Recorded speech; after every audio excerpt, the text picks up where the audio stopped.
Hi everyone. This is so different for me because normally James is the first one speaking. I'm not. I'm not meant to be speaking first in any scenario. So, ladies and gentlemen, welcome to Podcasting for Business. We have Sandy in the house and Kea, but Sandy's helping me co-host today's show. Sandy, how are you feeling? See, now this is really good because this is what you preach. Get out of your comfort zone. Don't be intimidated. It's okay that you're not perfect, right? And you're leading Well, by example. Well, I love it. I think we're all perfect. We just judge ourselves too much after the fact, and I Yes. think that is where we create all these issues in our head. And today we've got a great guest for you. Kea is just amazing at talking about overcoming fear, leading with courage. So we're going to get into that. But just to give you an overview, today's episode 13.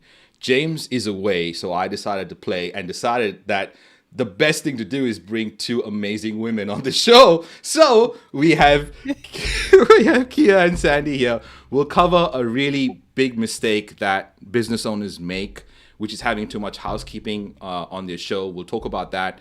We'll also talk about the 7 metrics that you need to measure as a business owner, podcaster, and I'll get into that.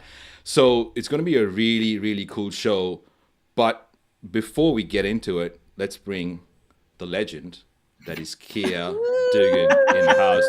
Kea, how are you? What's going on? I'm doing well. I'm doing well. Thank you. It's evening where I am, so I'm in the past. You're in the future, Ronsley. I know, and I have to say, it's a bit cold because we're in winter. It's the other way around here, and it is bright. So the future, you have something really cool to look forward to. I have to say though, that being a podcaster and being having access to people all over the planet as guests must be something really cool for both of you, right? Like when you go out now and create content, how much has that changed? As in, like Sandy, you've been doing it for decades. Kea, you're like 30, 40 episodes into your podcast. What is it like? What has the change been for you over COVID when everyone now is more, I suppose, connected in the digital Yeah. format than they've ever been? Gosh, wouldn't you agreed, Kia? It's kind of incredible Yeah. how, I mean, just even being part of the Whamley and the We Are podcast group, it is so awesome the relationships that you can build with the technology that we have, and especially because of podcasting. How many people say Mhm. that the podcast is what Mhm. helps them network and develop really true relationships? It's pretty cool. Yeah, I will say that, before doing my podcast, I was doing Zoom meetings and hosting virtual events, and I didn't think anything of it. But doing my podcast and being able to have conversations with people all over the United States, Canada, now Australia. I'm not sure where you are, Sandy, but it has opened my eyes in a completely different way. And Yeah. there are moments where I am taken aback on how amazing technology is and can be. Right. Yeah. Yeah. Right.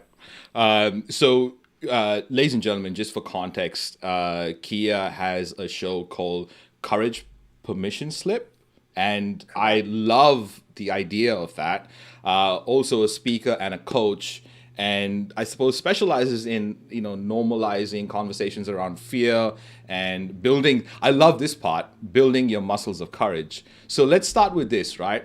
What, in your opinion, Kea, like what are business owners stopping themselves? Like what are they scared about speaking up about when it comes to their business?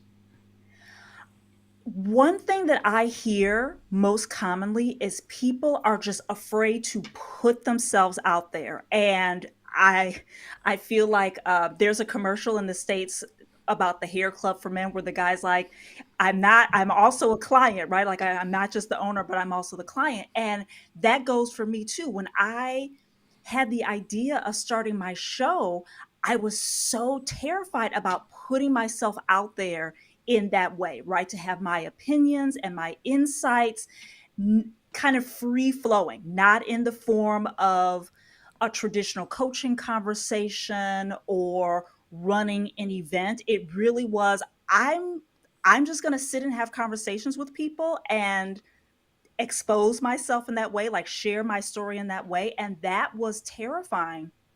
And so when I hear from business owners who are just getting started, or maybe they're making a slight pivot in their business, that is a common fear that I hear of putting myself out there. And then what if people don't like the version of me that I put out? That's something that I hear really, really commonly. Do you, uh, Ronsley, when you had Byron on, he said something during that episode, and you can scroll back and look at it. He said it so perfectly that the podcast is what helped him build the confidence to speak in front of people. Do you find that to be true with business owners? If you're nervous about, quote unquote, putting yourself out there, maybe the podcast will reinforce that confidence? Is that for me or for Ronsley? For you. Sorry. Yeah, from the people, in fact, I had a guest recently who in fact, she's one of my mentors. She did a training, a leadership training that I sat in on years ago. And I remember seeing her, like, she just seemed like she was floating. It just seemed to come naturally to her. And in the process of starting the conversation on my show, she talked about how she thought about canceling. She was so terrified. She was so nervous that she thought about canceling. And this is someone, again, who has spoken to hundreds and thousands of people and has done trainings over and over again. And she was scared, but by the end of that conversation, she really, she had found her groove, and and now feels like she can be on other shows. But it is, confidence comes from actually doing things. Confidence comes from the action. So the action of getting on someone's show or doing someone's show and seeing, okay, I didn't die, nothing blew up. That can be a great confidence builder. Absolutely. It's a bit fascinating what you're talking about here, because I can recount a whole bunch of times that happen in my life, obviously, where I scared myself out of this scenario even before it even happened. Like, I had the whole conversation of both sides and all sides in my head, and paralyzed myself with anxiety, I suppose. What kind of practices do you think that people should kind of go through when that happens, and if they remember in that time to sort of think about these things, what should they be looking at doing as opposed to spiraling maybe? So the key word that you mentioned there, Ronsley, was the paralysis. And we get into this process of telling ourselves stories and creating narratives of things, scenarios, situations that haven't happened yet. And our brains, we have a negativity bias. And so our brains, just because of evolution, we are automatically thinking of, am I going to have to fight? Am I going to get killed? Am I going to have to flight? Do I need to shrink to make myself smaller for safety? And so that causes paralysis in this realm of doing things that feel uncomfortable or that are new or that you're nervous about. And so one thing that I like to recommend that people do is, and it feels like it's something that's going to take a long period of time, but really it can be a very quick check-in of when you feel that paralysis come on, when you feel that fear overtake you, to really tune into, what is it that I'm actually afraid of? What is the thing that is paralyzing me? I remember one thing that my coach said years ago in my coach certification training that it didn't fully make sense to me at the time, but now it really does. And he said, what's in the way is the way. That thing that if you can identify what that obstacle is, and so in this case, the obstacle can be fear, it can be those imposter feelings, it can be that really intense inner critic. If you can really touch and name what is in the way, then that is a way to take the power away from that fear and that obstacle and that doubt and start to break it down so that you can start to move forward. It's not that those things are totally going to go away, but you're able to take some of the power back to you as opposed to giving power to this external thing that it feels like it's going to kill you, but it's not. It's there to help you grow. Yeah. Yeah, I find And we all need a. No, go on, Sandy. Sorry. No, I was just going to say we all need a Ronsley pep talk too before we go on stage or whatever, because you always make you calm everybody's nerves. You're so good at that. It's because I think I'm trying to calm my nerves. Maybe that I'm trying. Everyone needs a Ronsley. Trick of the trade. Trick of the trade. It's really funny because there's a friend of mine, and you'll appreciate this. I don't know whether you've met Philip McKernan, Sandy, but Philip McKernan is a dear friend of mine who's written a great book, and in the book he's got a quote that goes like, "Your greatest gift lies next to your deepest wound." You really have to stop after you say that line. It's the silence after that line that is really the most impactful, and it is so true, and it comes to this as well. And Kea, you mentioned that at the start where you're like, "Oh, this is something that it's me first." Like it's more, it's the itch that we try to scratch that we kind of then become really good at dealing with the circumstance, so then we can help others with it. I feel part of starting a podcast is putting yourself out there. Now, there are different things that we're scared of, right? There's different things. For example, I feel this now when I go to play a tournament, for example, like any badminton or a table tennis tournament. Beforehand, I'm because I'm scared of the outcome. I don't want to lose. So beforehand, I've like psyched myself out, and I can feel it every time I start, because my heart rate's up, and now you have watches that tell you all this kind of crazy stuff that your heart rate's elevated. There's all these little things that happen to us because we're scared to tell people our dream, right? And it's all about this dream that we have. We each have this dream, and we're okay to convince the person or a person in a silo, but it's difficult to talk about our dream on the internet. So I wonder why that is. So one thing I will say is the thing that, and so my husband is a chef, and this, I have a purpose for sharing this, where he says, chefs are artists. They're culinary artists, and they are very sensitive to the point where he equates someone not liking or appreciating his dish as it's as if someone tells you that your baby is ugly. And with regard to the fear of putting our dreams out in public, right? Of putting it out on the internets and having it available for public consumption, the fear is someone is going to tell you your dream sucks. Your dream is so stupid, and I can't believe you even wasted airtime to put that out there. Right. And so that's what people are so terrified to hear, that someone is going to judge or reject or other them because of their dream that they're putting out there. But the important thing to remember is someone is going to have that response, right? Someone is going to think that. You can't escape that. And their response has everything to do with them and nothing to do with you. It can be that they had a dream that someone crapped on.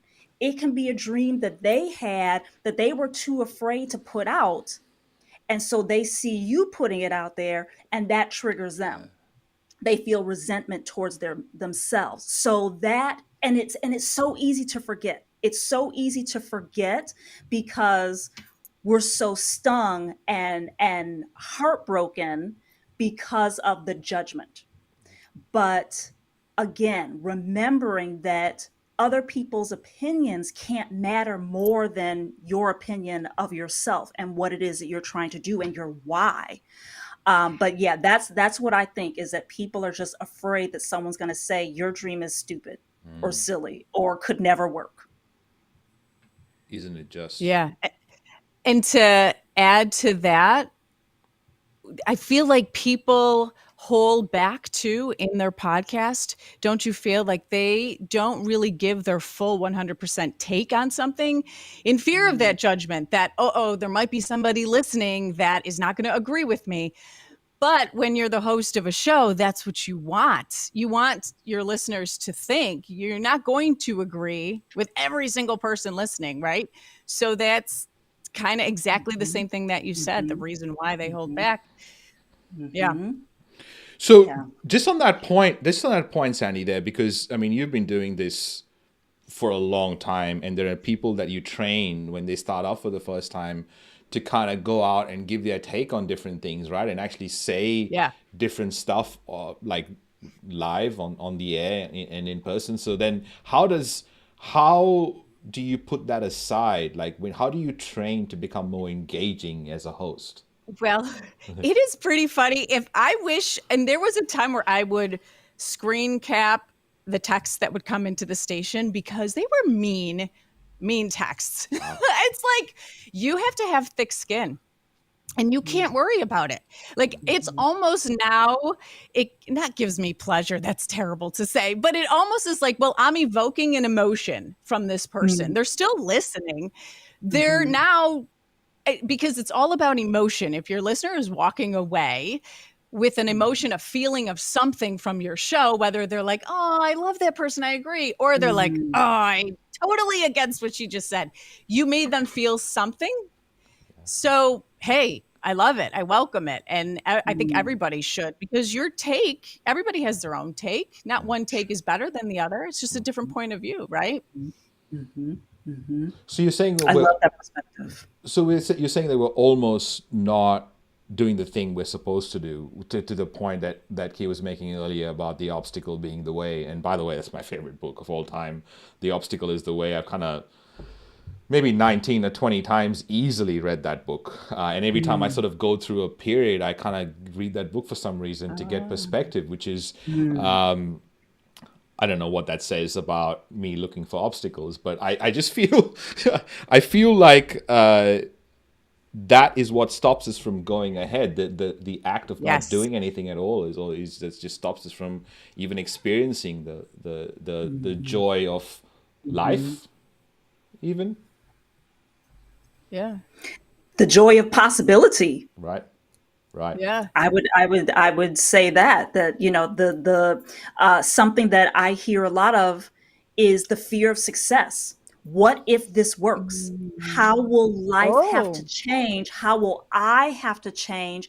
Who will I no longer, like, what be friends with? Comfortable relationships will have to fall away if this works. If I make it, oh crap, how is my life going to change? Yeah, I actually. That's interesting. It is so fascinating because the fact that the two of you here actually makes the story even more impactful, because I have a friend of mine who became extremely successful, $1 million company in like a month and a bit. A year and a bit, maybe. So a year and a couple of months, and then she got really successful. She was like and extremely attractive. But she was married for like a few years, and she was getting all these advances. She was just like So she put on weight. She unconsciously, it was this unconscious. It was crazy. I mean, really dear friend of mine, and it's her defense mechanism kicking in, and it's like I don't want to be unfaithful, so I'll be unattractive. I'd love your thoughts on that. Do you, now wait a minute. Do you think she was changing her physical appearance because it was subconscious, or was it her husband kind of sneaking in some extra calories? No, I'm just kidding. Was her husband a chef? Because if he was, then yes, it was intentional. By the way, when you were saying that, did you see Ronsley's face lit up? Because he totally is a chef too, just like your husband, right? Oh yeah, and I love making crazier things that then people don't expect, right? So, and my wife will say, Ronsley makes the most craziest things. He made this thing one day that didn't really go, and I say that all the time to people who are learning to cook, because I've made more mistakes myself than people who have started cooking, like just easily, because I've tried the different things, and then that's how I know that those things don't work and these other things work. So 100%, it's like a canvas. You're just trying to you're trying to please the people that you cater for. You're trying to connect them. You're trying to give them a memory. And to be honest, the things that I remember are people I've cooked for who kind of go. So I've got a couple, right? I want to share this. Sorry, you brought this chef thing up. Sorry. My bad. Sorry. I remember cooking for a 93-year-old lady who was a great grandmother of a friend of mine, and she said that it was the best chicken sandwich she had in her life, and I was like, 93 years on the planet.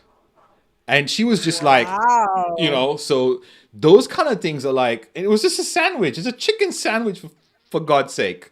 It wasn't all that special, if I'm being honest, but the memory I'm debating on busting your ego right now and teasing you that she's 93 and senile and can't remember another damn chicken sandwich she's had. But I won't go there, and I'll let you use that story so people can be impressed with your cooking. Thank you. You know what? See, if I don't have my wife to bring me down to earth, I have friends. If friends like these... Right.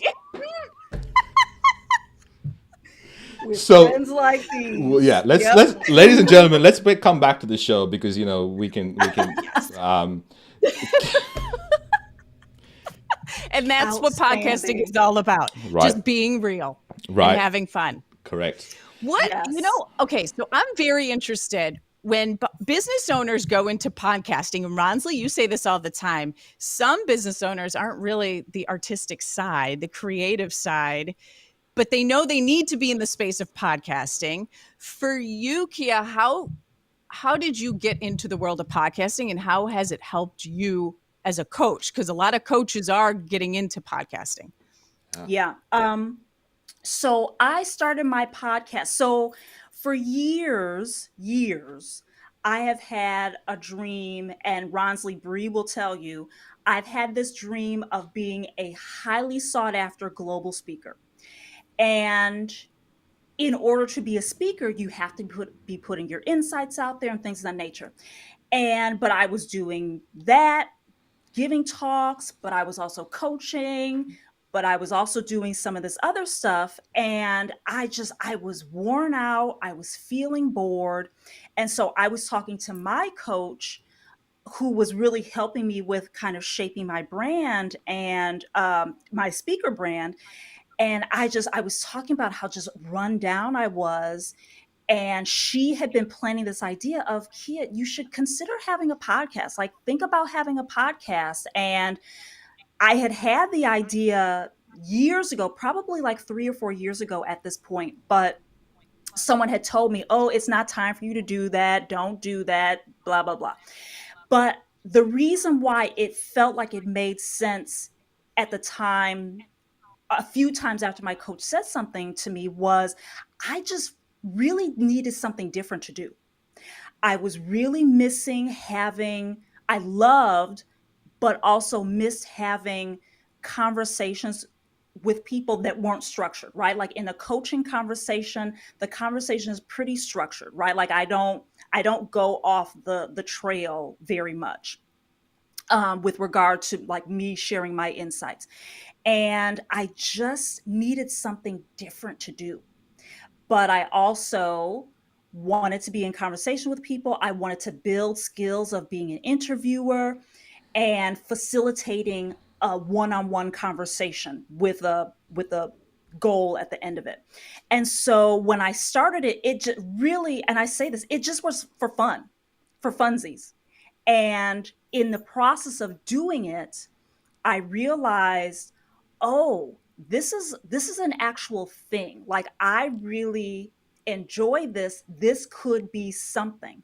And so then I had to kind of start putting, backing into it from a business mind in terms of where I wanted to take it, how I could grow it, etc. But when I started it, it really was just for fun, to do something different and to be in conversations with people, because that's what I love doing. So that's a great context, right? So right now, let's put your business and your podcast in perspective, right? So you are a speaker and a coach. You have clients. You obviously have people that ask you to speak for them. And you have your podcast, which sort of creates your content. What else is in your ecosystem that you look after to sort of give us an oversight of what your business looks like? The other thing that I do that I haven't mentioned is leadership development trainings. So I work primarily with emerging and, somewhat experienced leaders in helping them to build a more holistic, healthier work-life integration. And so that is the other piece of the puzzle that I do in addition to speaking and podcasting and coaching.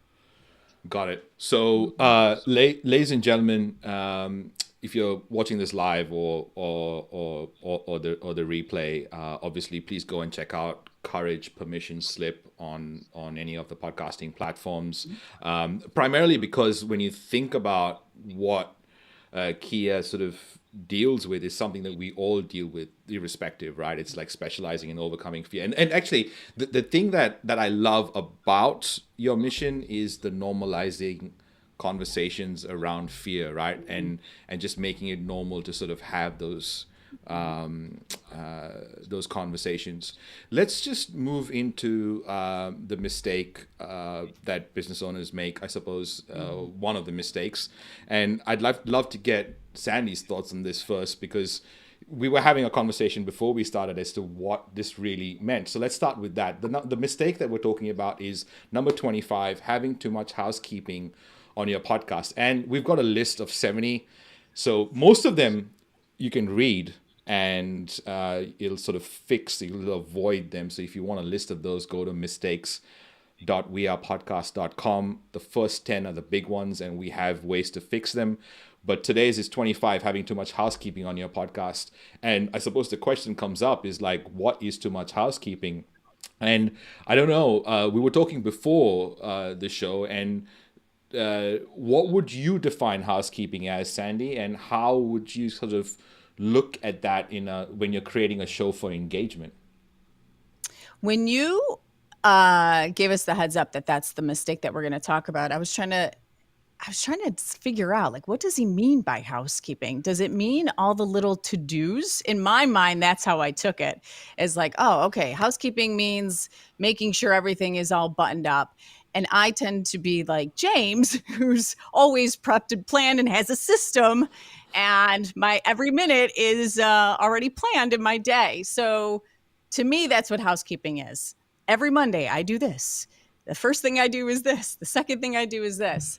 Is that what you think of housekeeping? So, how let's think about that in terms of a show, right? How do you structure your show? Like, are you structuring your show down to the last minute, that you know exactly what you're going to cover in that time when you do your show? Really? Wow. Yeah.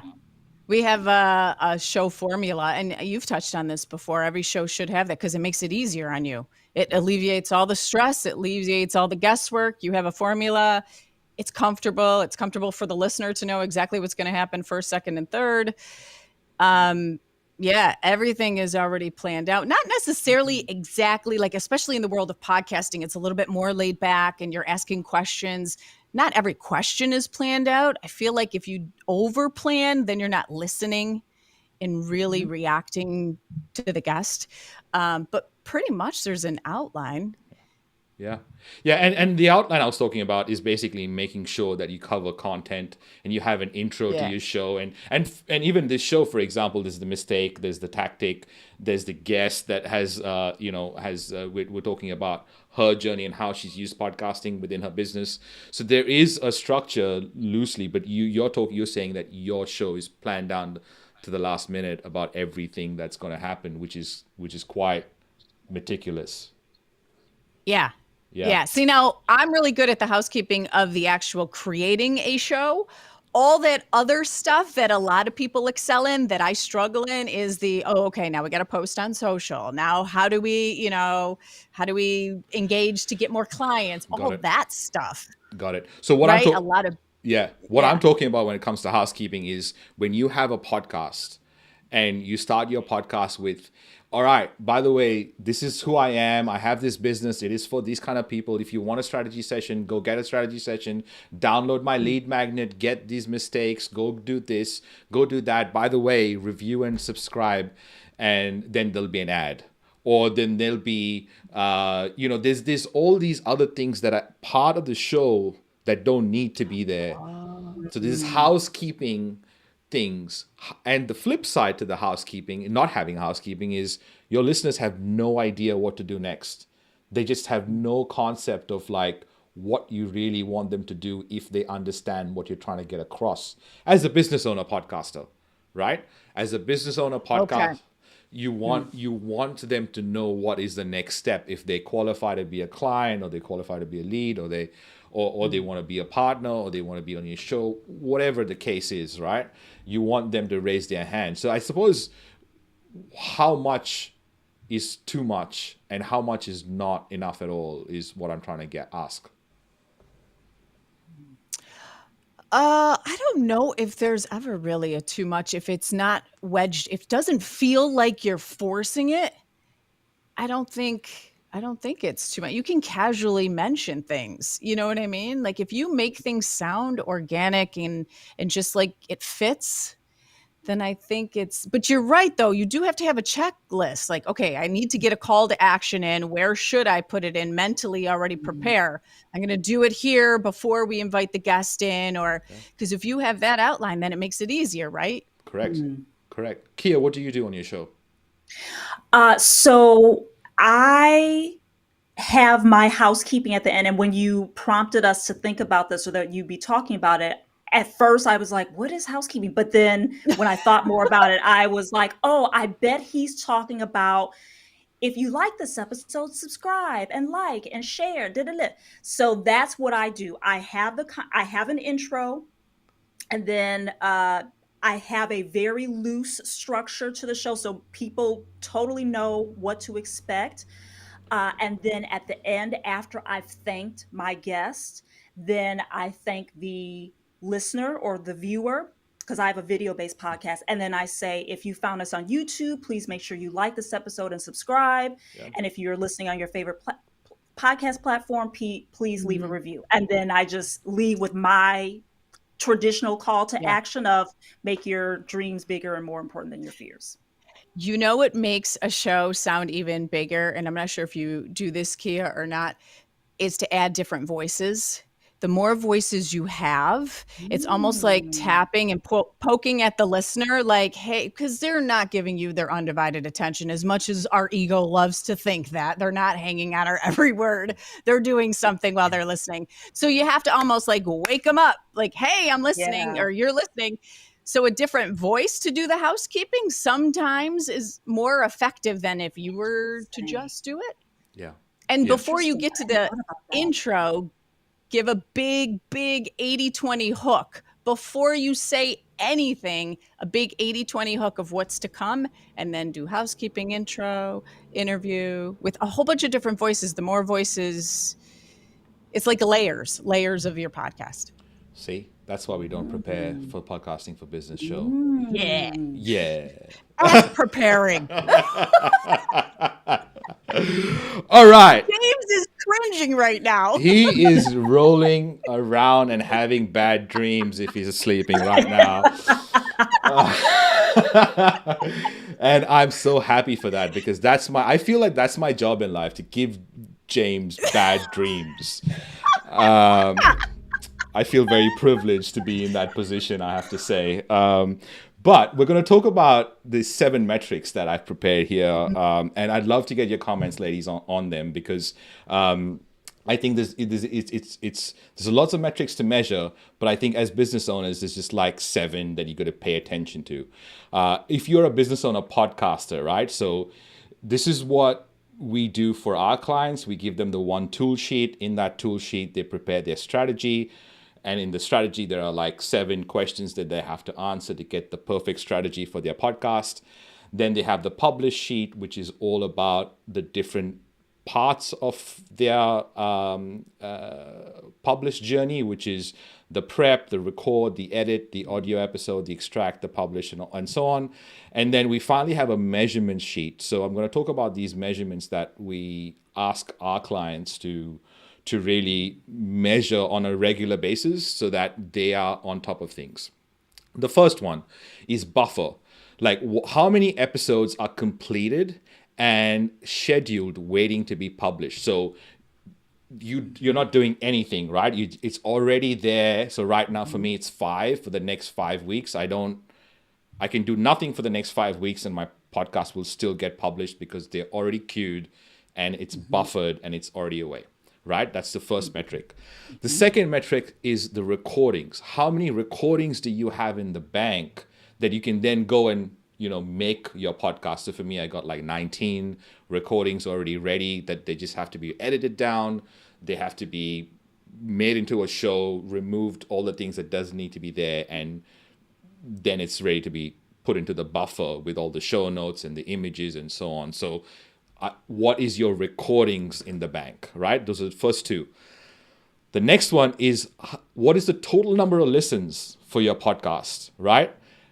Very simple one. What is the total number of listens? So this number, every time you measure, needs to go up, right? So what are the total number of listens? And then what is the average? So the total number of listens divided by the number of episodes you have. So what's the average listens per episodes you have? The next, as a business owner, you got to figure out how many of those listeners are becoming leads. So how many of those listeners are giving you their contact details, whether that's through a lead magnet or a contact form or whatever. And finally, how many partnership conversations are you opening? Now, what do I mean by partnerships? In every scenario, every business owner has other people that have the same target market as them, but have no competitive overlap with what they do. Right, so a pen maker can partner with a suit company or a shoe company or a wallet company. They have the same target market but no competitive overlap. Those are the partnerships that you're trying to create in your business. Those are business development conversations that need to happen, and they all happen from a podcast. So you might say, Ronsley, those are 6. What's the 7th one? Well, the 7th one is the number of episodes you have. So making sure you're keeping on having those number of episodes increasing is the 7th metric that you got to keep track of. So those are 7 metrics. Ladies, I'm keen to hear your thoughts on those 7 metrics. And if I've missed something, I want to know what they are. How do you, if business owners are getting into this game of podcasting and those listens, like those few columns where you're talking about listens and leads, they're not the numbers they want to be. How do you mentally, I guess, overcome that, or what would you do? Because it takes time, but while you're waiting, it's a mental game too, isn't it? Yeah. It's like losing weight. Yeah, right. It's like, right. What's going to motivate you to keep going? Mm-hmm. Well, the first thing is that the first most important metric is the number of episodes you have. So the more reps you get is the most important part of this measurement system. Right. So a lot of the times, so there's a great stat, which is 7 or less episodes. So there's 2/3 of podcasts on iTunes that have 7 or less episodes. It means that people are getting to a point where they're going, this is too much work. Right. And they're going, I don't know whether I'm winning or I'm losing or whether this is working, but I know I'm putting in all this effort and I can't see anything. Right. So the reason for this is to see, well, the buffer, the listens might be 0. or the listens might be 2 or 3 or 4, whatever. But if the buffer is going up, the recordings in the bank is going up, then all those contribute to you moving up the list with. And also, you could have 0 listens, but if you're creating 10 partnerships, because say you have a conversation with someone and they're like, hey, I know these 10 people who'll be perfect for you to like email their database. And you're like, okay. So you can't quantify that really in terms of listeners. The reason there's such a diverse set of metrics is so that it's not only listeners that people can, which is usually people get caught up on listeners. Yeah, right. Well, and I was going to say, with regard to which metric is more important, to Ronsley's point, I think it depends on your why. Like, what's your objective? So for me, I was doing it for fun. And I wasn't necessarily doing it for business leads. I was doing it because I like having conversations. So for me, listens and reviews, and Ronsley, I'm curious to hear, why like ratings and reviews is not a metric. And, I know it's a vanity metric. And there are people have very strong feelings about vanity metrics. Yeah. And I think as you're starting to shift your show into more of a business podcast like I am, and it's not a hard switch, but I am starting the process of wanting to talk to sponsors, because it is not only is it a lot of work, but it's also expensive.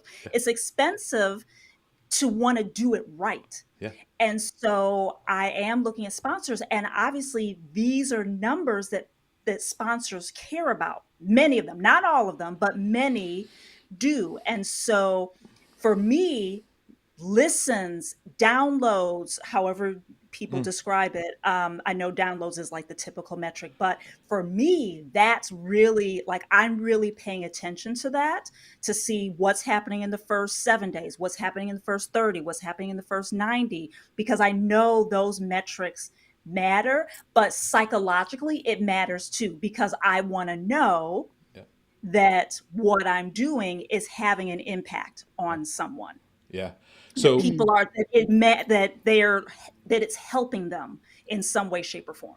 100%, and I think that's the point, right? And most business owners, when they start the podcast, say the exact same thing. I'm just starting it because, and they'll have a reason, and I keep making sure that they know and understand the workload that comes with it, right? Because there is a lot of work, there's a lot of effort, there's a lot of energy, and it's about sustaining.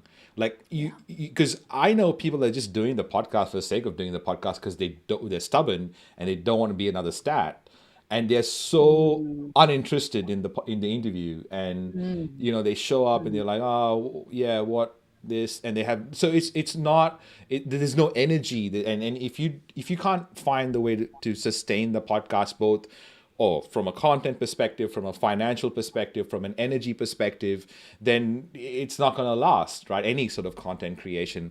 So my point here is that there is a way that a podcast fits into your business ecosystem, right? And if you don't know what it is, then there's a good chance that you're just wasting all this energy and effort that you're putting into, right? So business owners can be busy all the time. They can they don't necessarily they're not necessarily effective with that time, right? We think that we're trying to get stuff done, but we're not really being effective. So that's the point I'm trying to make with having these numbers, is that, and the biggest thing the biggest thing I've seen, I've been doing this for 9 years now, and helped some of the craziest people on the planet start their podcast. And I know one thing is that the moment the podcast host starts taking their podcast seriously, their numbers start changing drastically. Drastically. It is crazy. From the moment they kind of go, this is my show, I'm taking responsibility, I want to know what's happening, I want to know where they're coming from, I want to know who the listeners are, I want to know how many are listening, can I increase that listen, can I make more people? Suddenly, the numbers go up, and I'm talking about numbers going up by like 100%, 200%, 300%. And it's just that energy that you put out into the world. And it's about the universe conspiring in mysterious ways to go, oh, is that what you really want? I see. Yeah. Let me give it to you. Hey. Right. Curiosity, because you do a lot yeah, Ronsley, you are like, I don't know how you structure your day. And that's what I want to ask you. How do you structure your day in week to dedicate the amount of time that you need to on the podcast versus something like this, a live, versus your coaching, versus all the other stuff that you do? Well, I'm really living the best freedom life that I've ever lived. I think as an entrepreneur, probably this is the time that I'm just literally. So yesterday I went to play table tennis at 9:30 in the morning, and there were all old people there. Literally, this is my life. And then in the evening I went to play badminton, and again there were all old people there, because they are the only people who have the time to like hang out, I suppose. My point I'm making is when Clubhouse started, the best thing that happened was I realized that I could do my podcast recordings live. So this right here is a podcast recording. But what's going to happen is, while this is happening live and we're having all this conversation, in the podcast, my editors take that and make it consumable. We take this whole thing and break it down, remove things that don't need to be there, rearrange the content so that when someone's listening to the podcast, they're like, this is a really good use of my half an hour. So I am using, this is my recording. So now that's why we're so far ahead. I've got so many recordings. All I need to do is, once it's edited, do the intro, outro. That takes me under an hour, and I do everything now. So I've taken all the stuff back from my team. I do the show notes, I do the images, do the publishing myself, and that the intro. So I do that, and so I'm not busy at all, unfortunately. Oh, forget it. I won't give you credit anymore. I won't be in awe of you anymore. Nothing to be in awe. I'll just be in awe of your chicken sandwiches. That's Let me make you some. I'm going to make you some chicken sandwiches. Ladies, on that note, thank you so much for hanging out with me today and indulging me in this experimental session without James. Kea, I really appreciate you coming on the show. Bree's a dear friend, obviously, so really good to have you. Congratulations on your journey. So cool that you have a podcast. It's a really cool club to be in. Again, if there's anything that you require from either Sandy or myself, I suppose, please reach out. We're here to help. We love this stuff. Sandy, can't wait to see you soon. I'm going to be in the States. It's going to be soon. I know. We're going to have so much fun. It's going to be fun. All right, ladies and gentlemen, thanks for hanging out with us. We'll see you soon. Ladies, catch you on the other side. Thank you so much. This was great.